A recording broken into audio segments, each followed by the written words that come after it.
Have you ever received an RFP and you thought, this is amazing? You haven't talked to that client before. It just comes to you and you're like, whoa, there's a great opportunity where I can sell my solution to this company.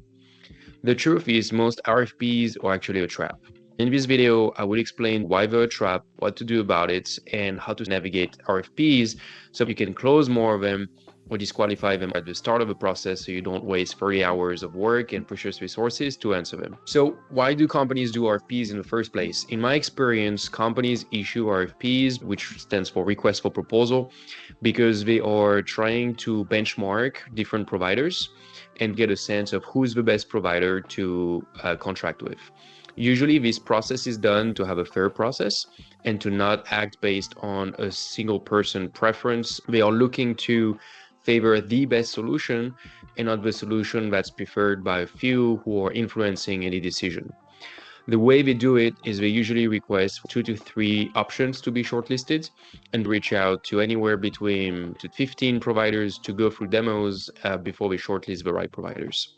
For you as a solution provider, it looks like an opportunity, right? It's always very exciting when you get this big company, usually banks, insurance, big retail companies, and others do this kind of process. They come to you, and these deals can be worth for 50 grand, 100 grand, sometimes in the millions.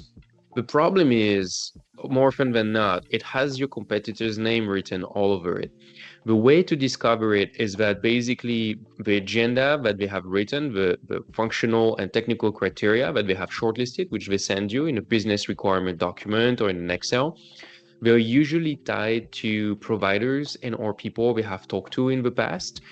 In this case, you're likely to be what some people call the stalking horse, or basically the second offer, which is just here to make the first one look better and to qualify in this process that we got the number of offers. So a couple of questions to ask your point of contact when you receive an RFP. I've run that play more often than not with a lot of success, and I've learned it from Andy White, who wrote the book MedPick or Medic. It's a play that is very useful to make sure you're going after RFPs that you can actually win. So a first layer of analysis is simply going through the functional and technical criteria and noting any gaps between what is required and what you have in your current solution. If a technological gap is way too wide and you find yourself looking at something where you're going to have to develop everything from scratch or create a new service offering, I would personally recommend to not pursue it, but it depends on the stage of the company and your personal situation. You might want to pursue it anyway. And the next thing to look at is what have been shortlisted as the must-have and the nice-to-have. And it's not always indicated in the RFP. The first thing I would do is call my point of contact ahead of a demo to prep the demo. That's the excuse I'm using. 9 times out of 10, they have engaged. There's only one time where the bank officer refused to engage because the policies are so strict that outside of demos and group meetings, they refuse to engage with you whatsoever. And they need to copy 10 people in every email thread. Going back to the call, how you want to run that call is I'm trying to prep for the demo. I've looked over the document. There are a few things I'd like to clarify to make sure the demo is efficient for you guys. The first thing would be something like, okay, I'm looking at the criteria. We've shortlisted a few criteria that we're not sure about. I'd like to make the difference between what's most important to you and what is kind of a nice to have in terms of what you have shortlisted. And then try to go over the sticky points you have found and try to uncover as well your strength and your weaknesses compared to what they think they want. And it will also give you a good indication as to what is the thought process regarding the solution or service we're going to choose in the end. Then another question to clarify is where did the need come from? Who contributed in writing it? Did you guys have consultants come over or, another tech provider or your current provider do it? Because if you received it out of the blue, didn't write it or didn't contribute to writing it. And so you want to understand your chances. I've been in a competitive RFP recently where we received the RFP from the social housing company. We were competing to sell them an automation software for tens of thousands of euros. Long story short, we were basically pushed from demo to demo. I saw that it wasn't a good prospect in the first place, and I did flag it, and I did say, I'm not sure we should go for it. But because of the stage the company is at with 10 to 20 clients, the decision was taken to pursue it anyway. So we got into the deal. Right off the bat, there was a missing module, so that wasn't a good starting point, because if you're missing an entire module on something people say is important, you're not off to a great start. Then we noticed that our point of contact is a consultant for a reseller, and that reseller is basically reselling and integrating a competing software. So what we found right off the bat is that we're not aligned in terms of, is that we had a disadvantage, because his incentive was to push the other providers so that they can win, so then they can win the service contract, right?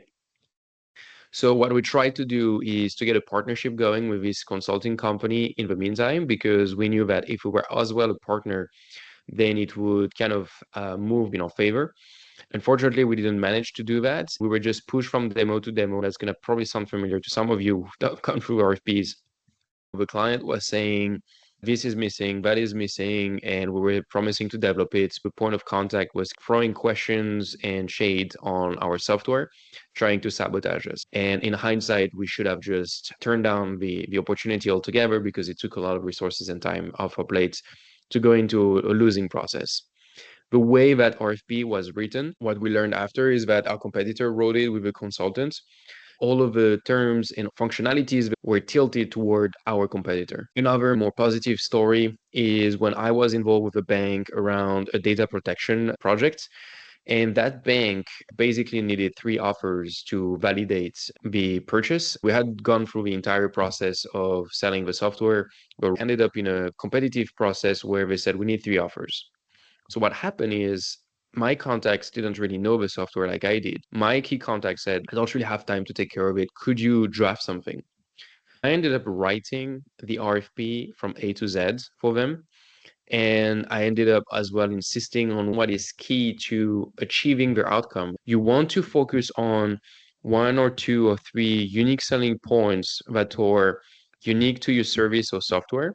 And you want to make them believe one thing, that if I don't have this feature, this service, this thing that is unique to you, then I won't be really solving my problem.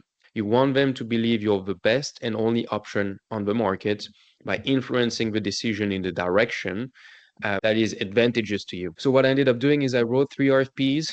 I sent one to the incumbent. I sent 2 others to integrators that were basically buddies of ours who were competitively bidding.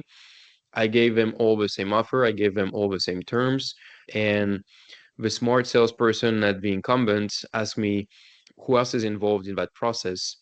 So long story short, we had 2 bids for our solution coming from friends and families, so to speak. And so obviously we won the deal. One of the integrators won the contract, and we just went on the contract with them to expand the relationship.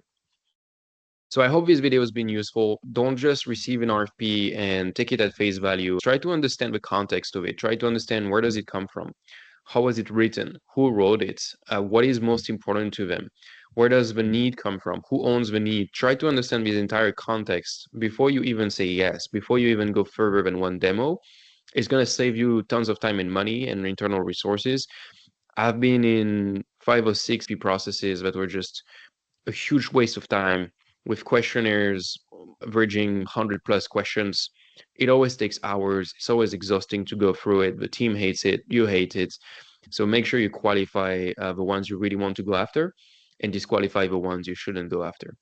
I was Alex. I hope this video was helpful about RFPs. Subscribe if you found this video insightful and you're looking for more B2B sales content. See you in the next video. Talk soon.